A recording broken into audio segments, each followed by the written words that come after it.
All right, so let's make a formal introduction for our listener. Good morning. Yeah, still it's morning here. Clea, my name is Claudia. I'm calling you from Washington, D.C., from the studios in Fairfax City. We're very humble and grateful that Clea Anaïs accepted our invitation to our show. Clea, welcome to the show, man. Hello, I'm so happy to be here with you. Here. So let's start with what's going on in the world. You know, with the pandemic, people, a lot of people suffer. Here, over 1 million persons die in the United States, which is terrible. And if you're a touring musician like yourself, you couldn't tour, you couldn't play, and it has been difficult. How COVID, the pandemic, has affected you as a person, as a human being, as a musician? How are you holding up? Oh, that is a big question. I feel like perhaps I don't spend too much time reflecting backwards because I would have all of the trauma and life changes. Right before the pandemic, I attempted to have a career change, and it was to become a pilot, and that was probably the worst career choice I could have made ever, because I graduated into the worst recession in aviation history, and for a year was unable to get into a plane or do anything that way. But it did give me the opportunity to really focus on some other things, and one of those things was working towards releasing my new record, which came out on March 29th, 2022, and it's called Circle Zero. And I had this moment of time where I could focus on music, which is, like you, it is my passion, even though I do other things. That's kind of like the crux of where my heart is. And in terms of what's happening in the world, I want to just share this little story about where we have recently been. So we applied to a bunch of festivals. We had no idea what would happen or what wouldn't happen this spring in terms of travel. We were accepted to Tallinn Music Week in Estonia. And so 2 weeks ago, we flew to Helsinki, and we performed in Helsinki, and then we crossed over on the ferry to Tallinn in Estonia. And this year they had a sister festival in the city of Narva, which is right on the border of Russia. And, there's a lot of complex thinking about whether or not it's a prudent decision to participate in something like that, especially from like in Canada. We're so far away from what's happening on that side of the world. But it was interesting to see, people in Helsinki or Tallinn, they have to operate as though things are normal, and even though there's this, looming social political thing happening, they also just have to operate from day to day. And so to bring music to people and to play and to connect was really lovely. And Tallinn Music Week, their kind of mandate for having the performances in Narva on the border as well was to focus on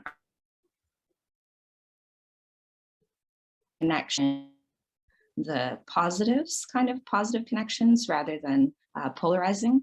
And so we played at an open air stage, and on the Estonian side, there is a fortress wall, and then it cut down, and there's a bridge across to the Russian border, or to Russia.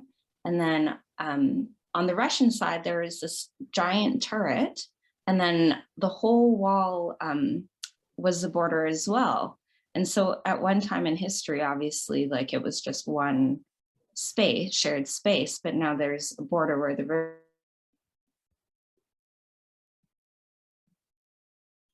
you could see people lined up along the wall and turret listening to the music that we were playing on the Russian side and the Estonian side, and that was quite beautiful. So it is a very complex time in our history, but I'm trying to focus forward towards the positive things, and I guess, I don't know, rather than just dwelling in all the tragedy that exists, because you could, there's so much.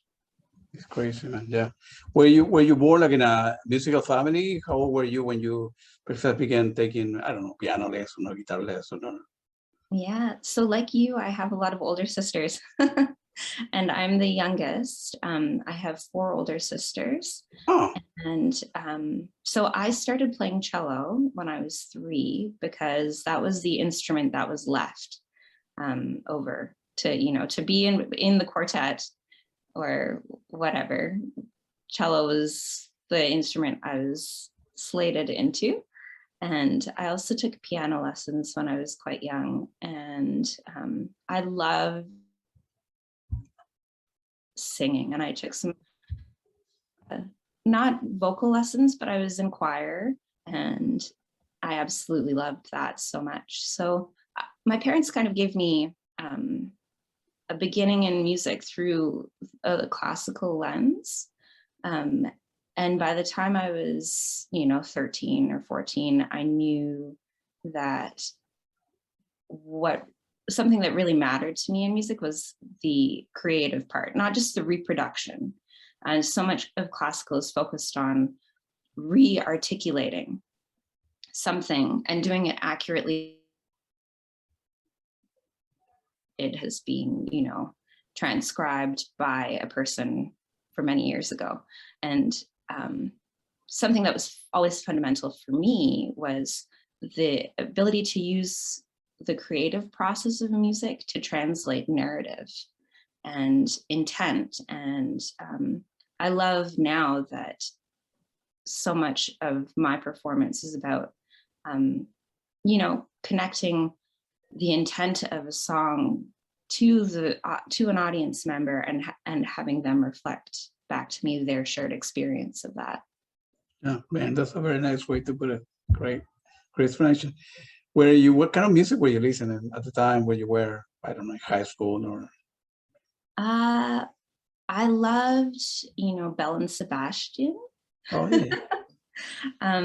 I think we were talking about the earliest albums we owned back in the day. And I think one of the first CDs I bought was the Men in Black soundtrack. But, my sisters, were older than me and they were teenagers. So, listening to like Cyndi Lauper or Madonna or, classics like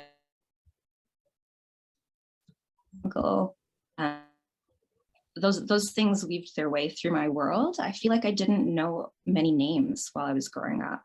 Like when I was very little, I loved Bob Marley, but I wouldn't have been able to say for a long time that I loved Bob Marley. So my teenage sisters were listening to music, but my parents also listened, to like, I don't know, artists from that era, but they also fed us a healthy amount of CBC, jazz, and classical music. A lot of classical music when I was very little. Yeah. Were you in a band when you were in high school, or? I mean, eventually, right?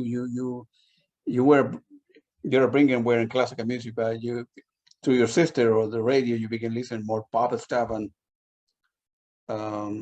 I suppose eventually in your head you kind of needed to make a decision and say, well, music is a lot more important than a hobby, right? So was a conversation that you kind of had with your parents, or was music acceptable way to make a living, or schooling was the only way to make a living? Or? Well, my mother is an oil painter. Yeah. So she, she passed her A-levels or whatever they're called. I think that's correct in England. Yeah. And she could have studied a variety of things, but she went to Reading and did art, fine arts. So yeah. And my father loved to ballroom dance, and he was passionate about that, and he did competitions. When they came to Canada, he found, a more consistent job working in the library at the University of Calgary. And my mother looked at teaching, but things didn't work out for her for some reason in the teaching world. And so she ended up doing a master's in fine art and then teaching at a college level and university level, art specifically. So I tried very hard to not become an artist and also to not become a musician, because I saw the life. My parents were always trying to keep up financially to avoid that and to be secure and to not have kind of like my relationship with my partners revolve exclusively around struggling for more money. And I've seen many artists move through the world, and some people become successful and that's wonderful, but the percentage of extremely comfortable artists is quite small, I think. You really have to do something else. But in terms of,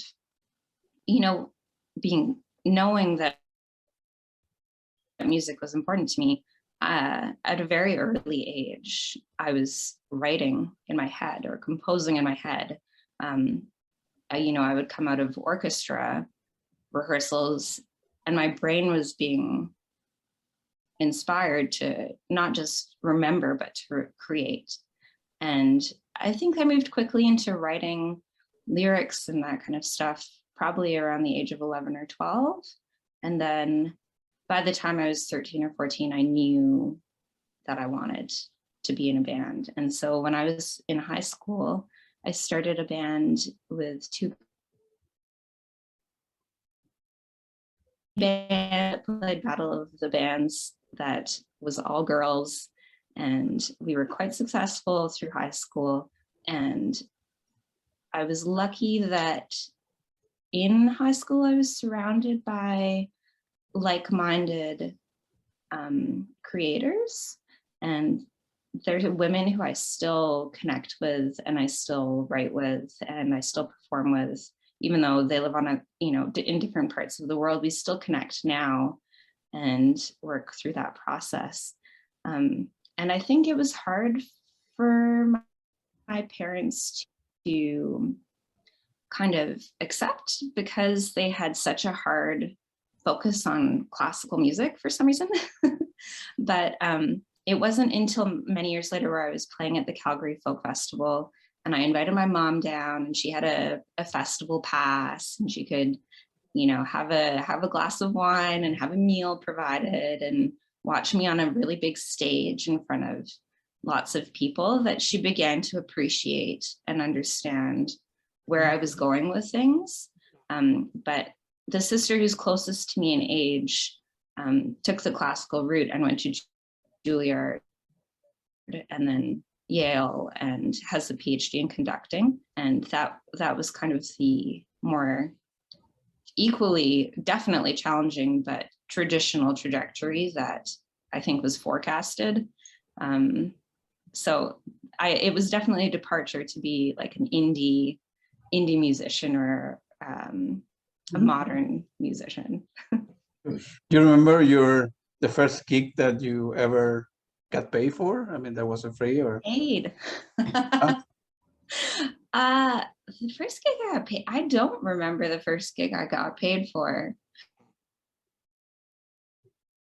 In a bar, underage, and having to get like special permission to play at the bar. Yeah. Yeah, but no, I don't remember the first gig I got paid for.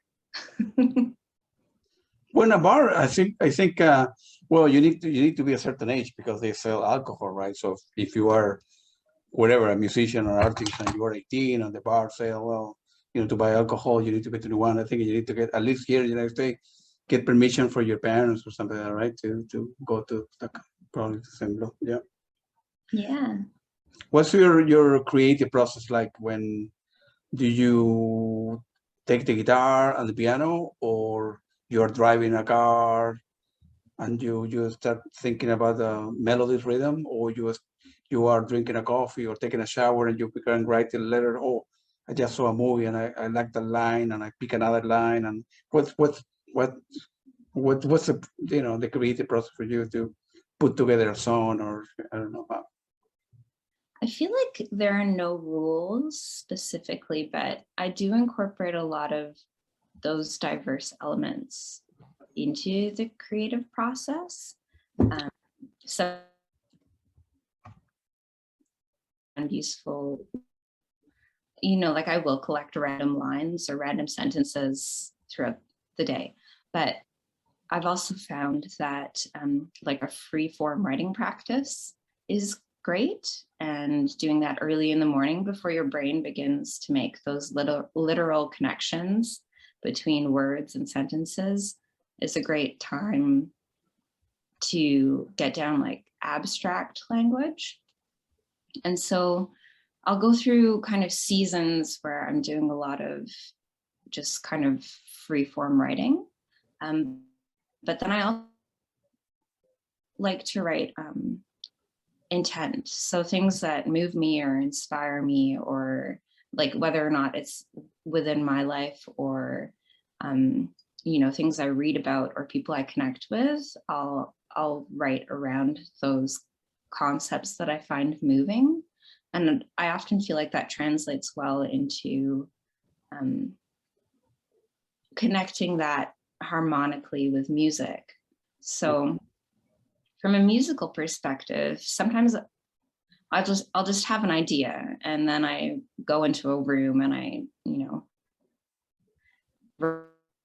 record a voice memo and I return to it later.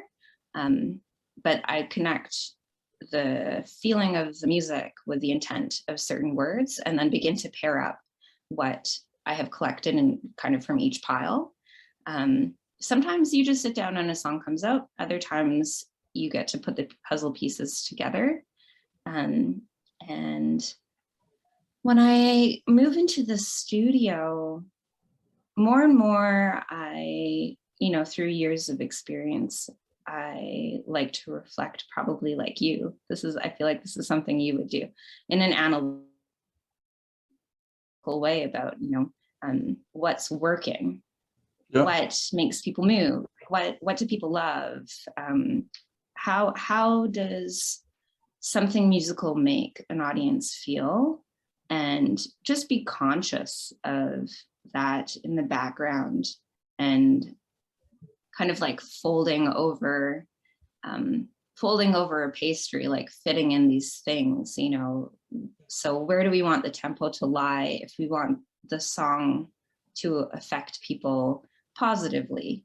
How do we make these dynamic shifts? Are these sections moving quickly enough? That later on in the process begins to find its way in. It's like making a good salad or something, or pizza. No, I know what you mean. And is it easier or difficult for you to open up about yourself via lyrics? I mean, you can, let's say, for example, so you can go to a coffee and then there's a husband and wife or a couple fighting, and you pick up a couple things. Man, that's a great idea for a song, right? But I will write it down in the car. Or then do, I don't know, introspection in your life when sometimes you're sad or mad, or when you broke up with your husband, boyfriend, whatever the situation is, and look deep within yourself, and then open up and write lyrics about your experience, your life? Or is it easy or difficult? Yeah, that's my preference. I rarely, like, I wouldn't write about somebody else's. I wouldn't write about somebody else's like trauma unless I could really empathize with that. And then I feel like if I'm empathizing with that, perhaps I've been through something similar. But writing about, things that happened to me in the first person, and connecting, it's like the most direct conduit to a pure human feeling. And I feel like I can translate that on stage as well in performance directly to another person. And you can feel that also. So I have no problem. That's the crux of what we're doing here, is connecting, and Yeah. Even if I'm moving through something painful, and you're by proxy moving through something painful, and you're relating to that experience, we're still sharing something incredibly beautiful, which is the capacity for humans to connect and move together in a very non-literal sense. We spend so much of our time connecting through words, but this is, I can move on stage in a certain way, and you will mirror me, and we are moving. It's like we're dancing together. Yeah, absolutely. Yeah, and so I love connecting in that way, and I don't have anything that I have no reason to put up a barrier. Yeah. Oh my gosh, sorry. Yeah. I don't have a reason to have a barrier between us, because if I share with you in that way, we're having the most genuine connection. So that's ideal. I have no shame. It's difficult to be that way. Not everybody's like the way. I mean, I can open up and close myself when I want to. I have the kind of, I can do that, but it's hard to be, I don't know, as a human being, to be vulnerable. Mm-hmm. Open up to yourself. I think, I don't know, I'm not a psychologist, but I think the majority of people, especially guys, more male than female, they don't want to open up. They are close in work, in relationship, in a marriage, whatever the situation may be. I think somehow women have the capacity or the tenacity or the vision to open up more than male in general, not just artists in general.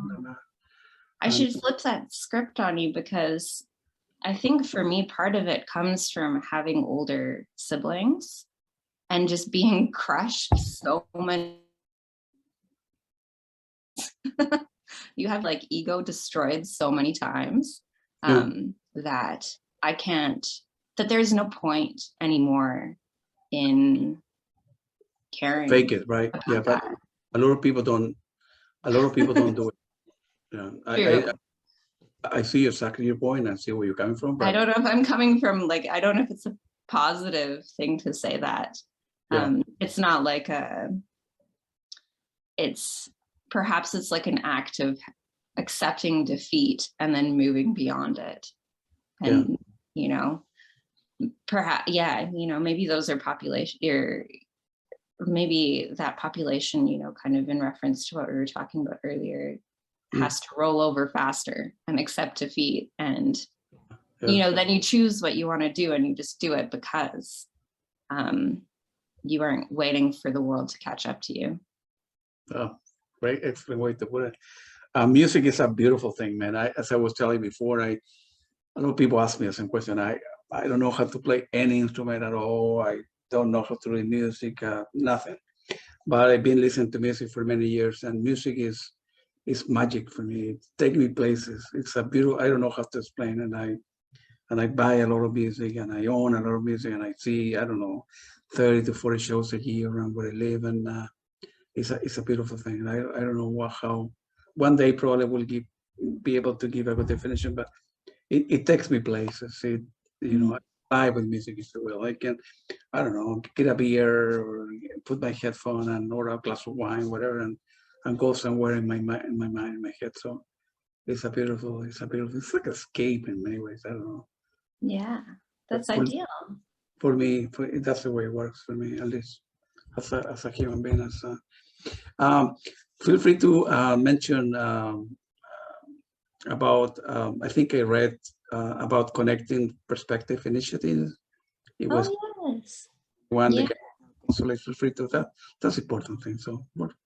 It was a really interesting project. It was commissioned by the Canadian Consulate and I believe the American well. And a selected group of artists last year were chosen to do a cross-border collaboration. And we were paired up with different artists, and because nobody could travel at that time, we had to work, you know, via Zoom and sending files back and forth to each other to create new work.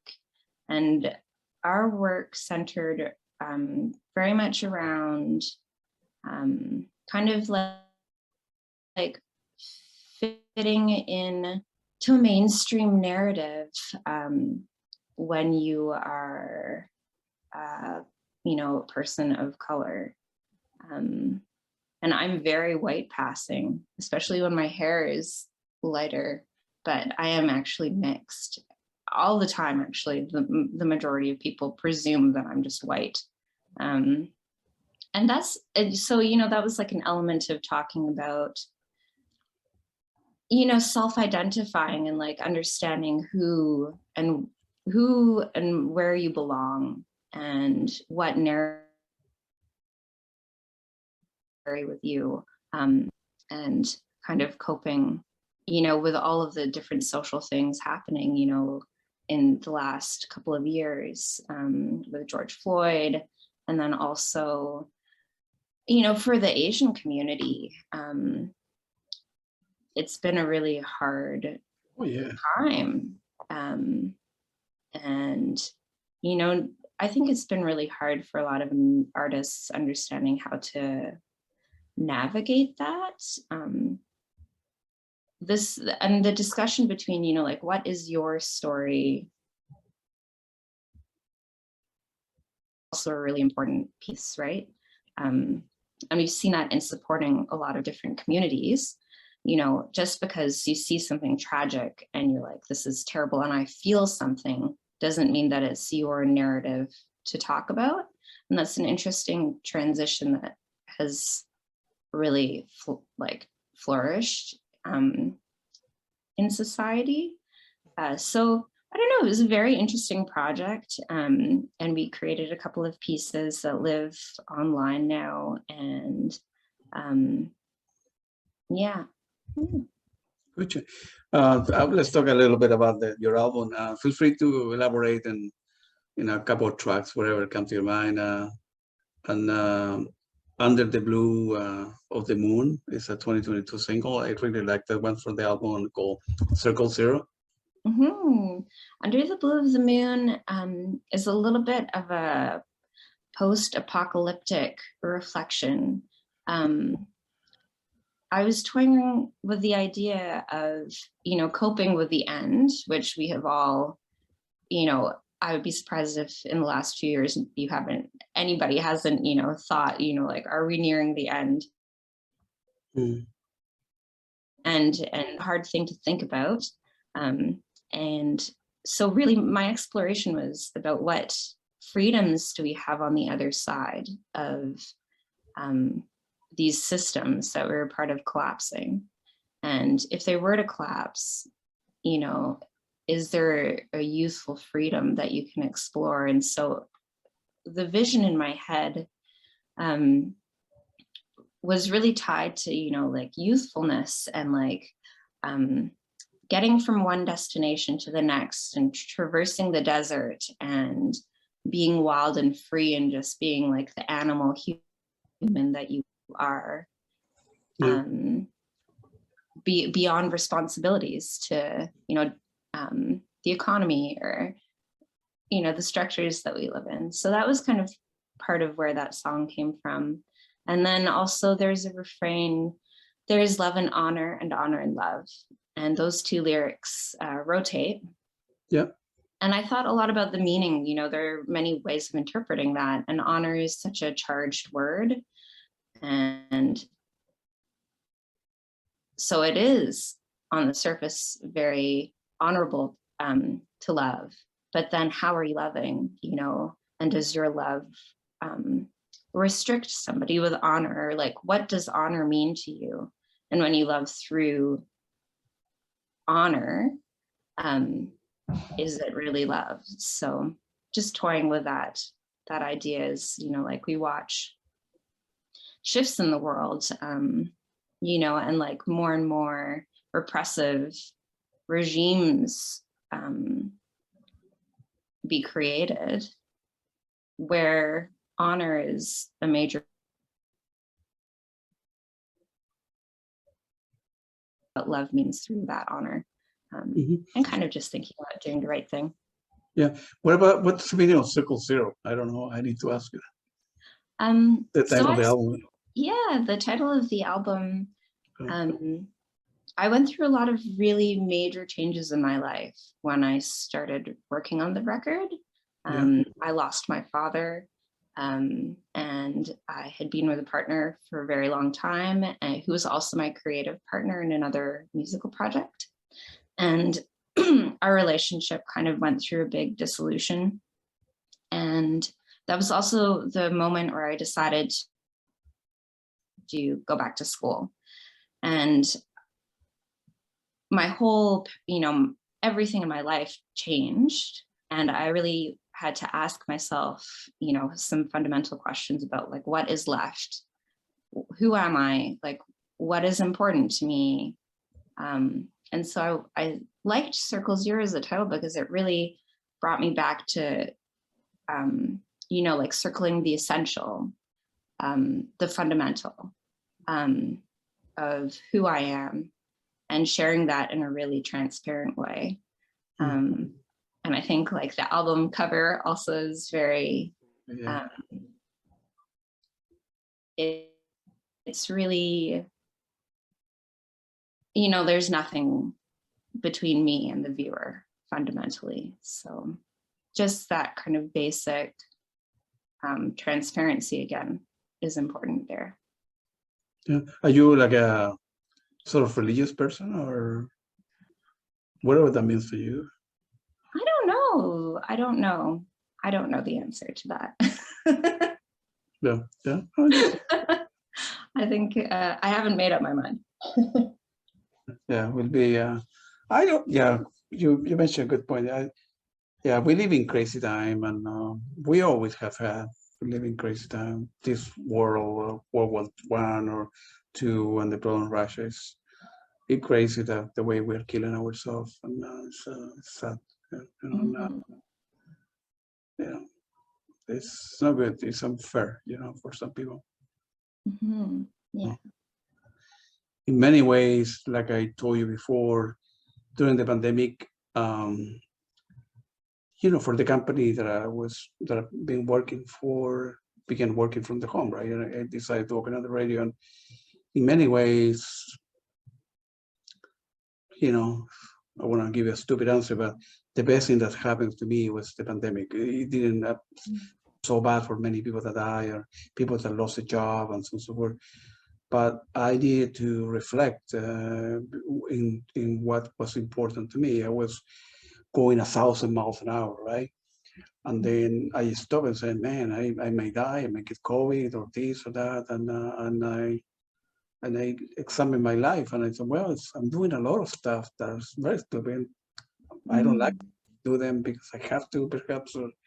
And I examined my life, and I began rediscovering myself or reinventing myself like you did. And then I got rid of all the stupid stuff that I was doing, all the negative stuff. And I began doing introspection. And then, man, music is very important to me. I'm buying a lot more music I'm able to consume, and I will give this a try. And I opened one radio, and then another one after that. And then I began doing interviews, and I had time to smell the roses, so to speak, like to say, and slow down. And the world, you know, there's a lot of crazy people out there, but the world is very beautiful, man. It's a lot of good people out there. It's a lot of bad people too, but we live in a beautiful world, man. And trying to do the right thing and helping people out, that's important. Be an art, be a music, or you're a composer. You are. I'm an engineer by trade myself, and it's a beautiful. And I don't know.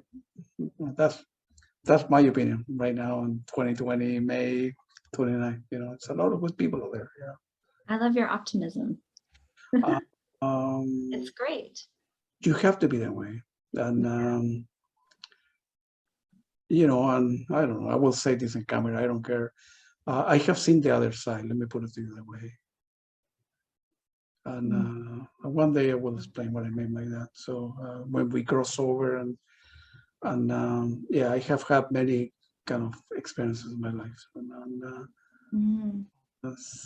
know, we are not going to die. I mean, we are in many ways destroying the planet and stuff like that, but you know, Yeah. have a long way to go. So, as a human race, so it's. I, kind of agree with you. Part of what we can do is choosing where to place our focus and choosing to turn towards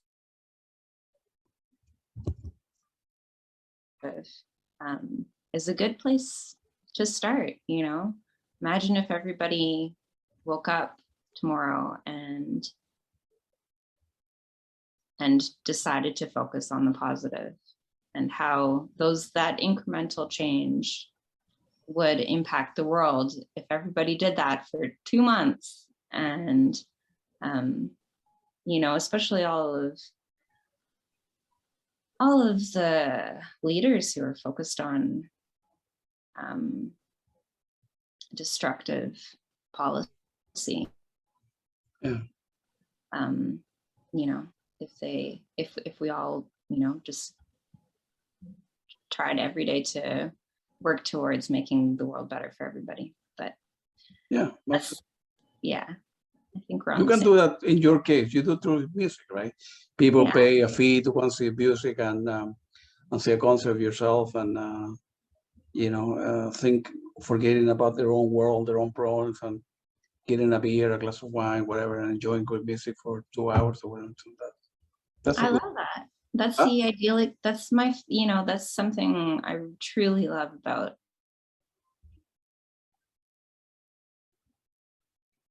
after a show and tells me about the ways in which I have impacted them or improved their day or helped them not focus on negative things in their life. Or often too, if I'm singing a song about something that's challenging, like for example, the track Revisions is not like a happy major song. It's a more minor song that is kind of like serious and meditative. And it's about the concept of gaslighting and just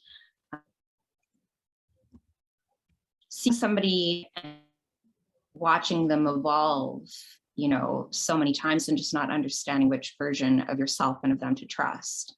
And replaying in your mind over and over, what should I have done differently? What could I have done differently?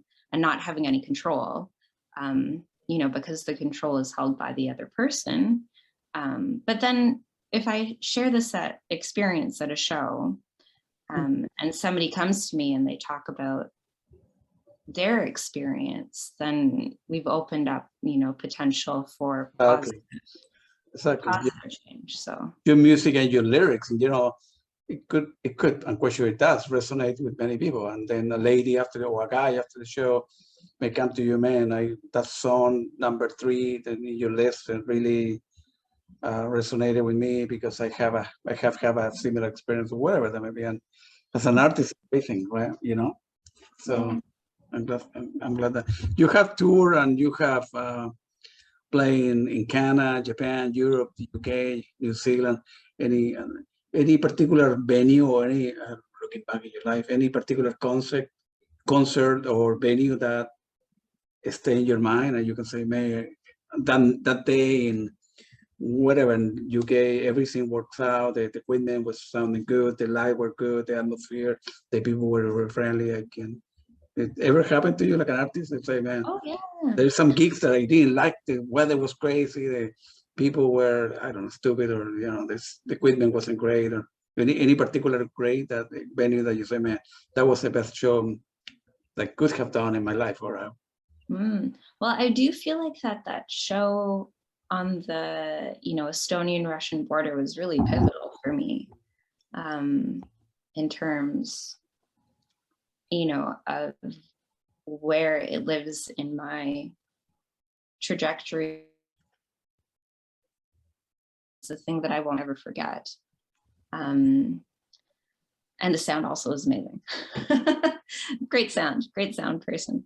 I do have some like random memorable shows. One of the funniest shows that I've played was a dry grad in California, and it was at an amusement park.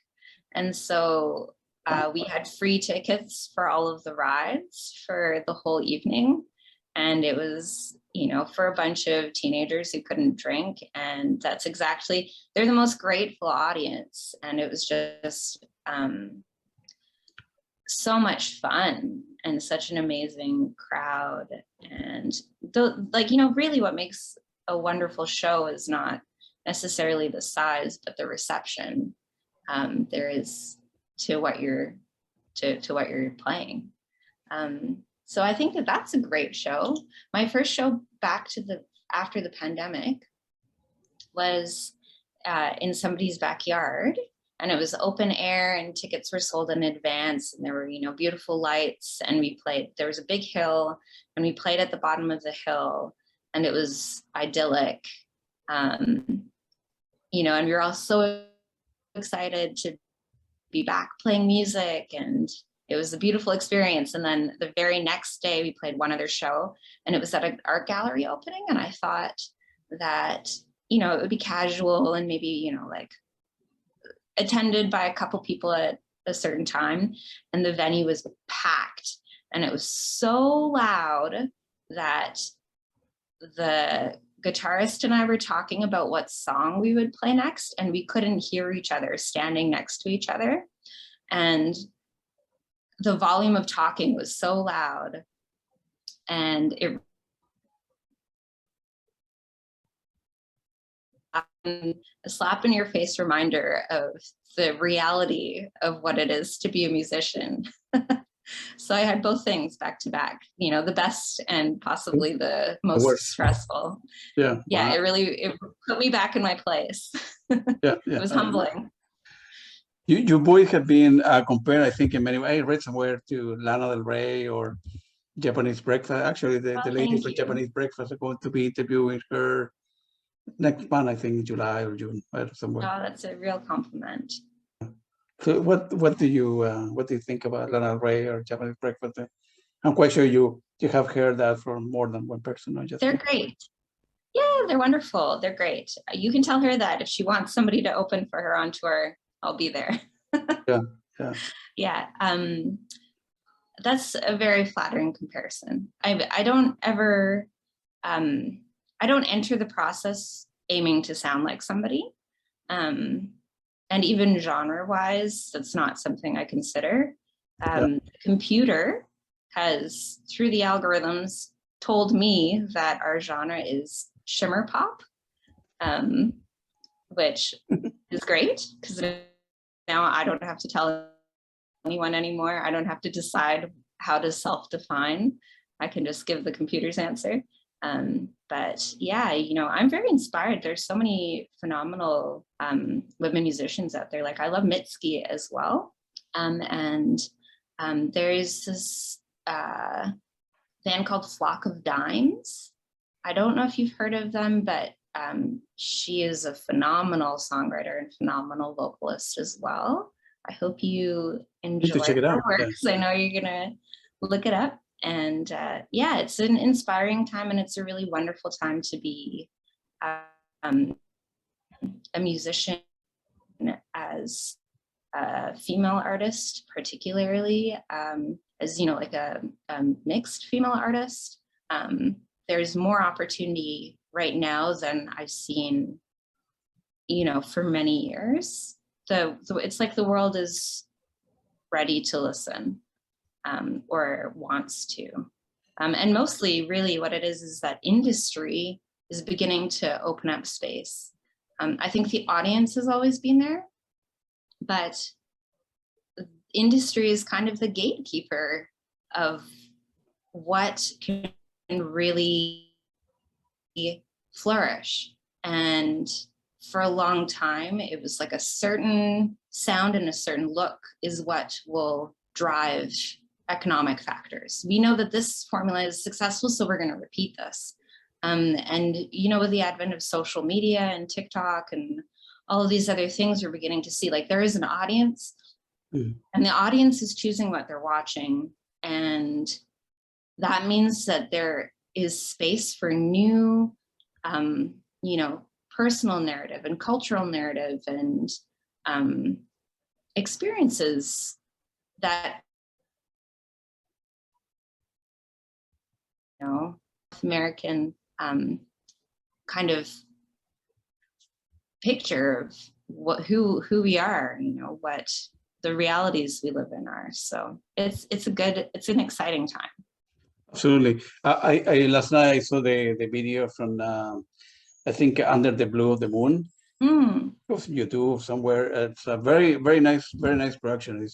It's difficult to put something like that together. I have no idea how difficult. Yeah, it was a process. I mean, we're very fortunate in Canada that we can apply for grant funding. And so the dancer and the like video artist, videographer, I was able to really support, kind of give them some support through that project. And so there is space and time to be creative with it. And that one is kind of, yeah, it's more like an art video from my perspective. There's also the video called, the video for the song Stars Still Dying, which is a song I wrote for my dad, which is a much more literal translation of loss and exploring shared experiences and life together. And that was done by a different videographer based in the East Coast of Canada. And the actress and the son who play in it actually subbed in the night before because the original people couldn't. So it's just a mom and her son. They aren't actually actors. And they did a beautiful job of translating that story. So absolutely. If you could open up for any artist, who would it be? Well, today, right now, I feel like Mitski would be a very cool person to open for. And I think I just really appreciate that, you know, when you look at her videos, they're really conceptual pieces of art. It's her process emanates through every facet of what she's doing. And I love that. Yeah. Looking back in your musical career, what moment are special to you, and any regrets or things you would have done perhaps differently? Or it's all been amazing. I probably would have gotten I probably would have tried to get a better paying job sooner and still done music, because even though I tried so hard to not play music and be a musician, I always come back to this thing. It's pervasive. So regardless of whether or not I choose it, I'm doing it. But I wish that I had paired it with a slightly more lucrative career earlier, because the truth is it's very hard to be a musician without having another job. And also, I spent the majority of my early career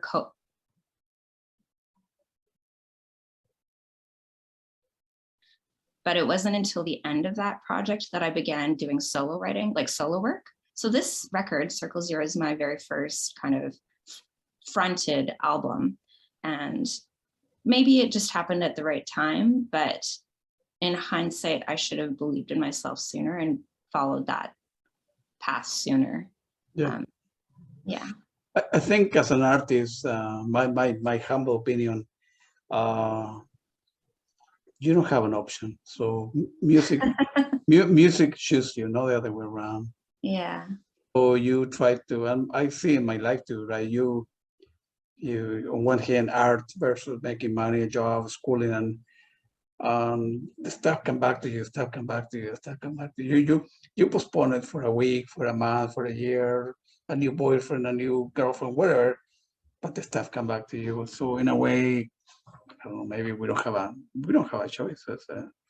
Maybe that particular being painting, being an artist, being a musician, being what architect, that's I don't know, your destiny, whatever that means, You have no say, no choice. So you can postpone the problem for a while. You postpone the problem for a while, but in a way, it's great because now you're working full time, doing something else, and you release that album and people like, and then you can open up to the world as a musician playing different venues, seeing a little bit of the world, the places you can play, and meeting, crazy people and good people, all in between, and it's a good thing, It's easy for me to say. Well, I'll come move into your basement. I'll come move into your basement. That would be good. Any plan and pursue my calling. Yeah, that would be good. Any what's coming up for you, and any touring in the near future, and any plan for you to play here in the States? Oh, I would love to play in the States. Absolutely. What's coming up next? We have a bunch of like random shows and festival things all summer. We're mostly playing in Canada because it's extremely expensive for a Canadian to come play in the States. Oh yeah. Because of the visa. Yeah. So basically, for me right now, the cost of getting the visas cancels any profit I would see from the tour. But I hope to soon in the future. And we've been talking with an artist in California a little bit about sharing some tour. And then the plan is to go back to Japan in the fall. Really? And do kind of 2 weeks there. Yeah, and I loved touring in Japan last time I was there before the pandemic. So I'm really excited to get back there and connect with the audiences there. It's interesting. Different countries have different kind of like appreciation for listening. And when we were, even in Finland,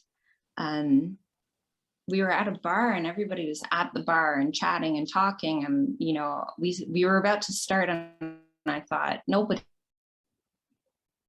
to us. And we started playing, and every single person in the whole bar came and sat down quietly and watched us play our entire set. And then we did an encore, and then it was over and we all went and partied. But I didn't think that people would actually pay attention, but for the duration of our entire set, there was, focus. And that doesn't necessarily happen everywhere. Like I've played a lot of shows in Canada where your background noise. So I'm excited to tour in Japan for kind of similar reasons. Good for you, man. Like there's a very receptive audience there, and a lot for me to learn too. Okay. What do you do for fun, no music related, nothing to it? I think the thing I do for fun that I love the most right now is hang out with my puppy. And he is a reminder every day to experience joy. And as a human, I feel like it's so easy to focus on long-term trajectory and goals. And, there's a lot of pressure to think about where you're going. And he just like always brings me back to the present. And every day, I have kisses and we play and we go for a walk, and, we live in the moment in nature. And I'm very grateful for that kind of grounding force in my life. Yeah, it's good to live in the present, huh? Yeah. Hard to, it's, I think in many ways difficult for everybody. Mm-hmm. We live in the past or in the future, we regret the stuff that we did, and thinking about what we're gonna do next week or the month instead of living in the now and including myself. I sometimes I need to slow down and then live the day, man. Live the moment like this, you know. So Absolutely. forget about what I didn't do or whatever. It's the past. I mean, I have no control. And then the future, yeah, I have some plans for the future, but that's foolish. Live in the moment. Yeah. It's good, but it's hard. It's difficult to do it. No, that is It even is. also. The last question: Where? Feel free to mention your website and where our listener can buy the music and. Yes. A good place to buy the pre-order for vinyl right now. We will have tapes very soon. We just got our merch this week, so we have these beautiful sweaters and tote bags that were designed by a tattoo artist in Calgary. And so Bandcamp is a good spot for any like products. But I do have a website. I think it's just cleanais.com. We'll take you there. And we do update our show listings, and you can email me and connect with me personally through there if you want to. And we know we're on the regular social medias. I think in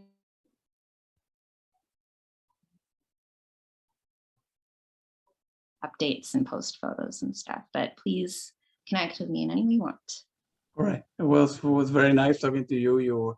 You are an excellent musician, and you're doing well with life. You're a good person too. That's most important. It's good. You need to be good at what you do, I suppose, but you need to be a good human being and a good person. Trying in the world, whatever that means, and then trying to do the right thing in the world. Well, it has given me a lot of hope talking to you about your life. So I appreciate that a lot. No problem. Thank you, and we'll stay in touch, man. Sounds good. Yeah. Good luck to you, man. All right. I hope to see you in person soon. You bet. Well, you bet. Bye.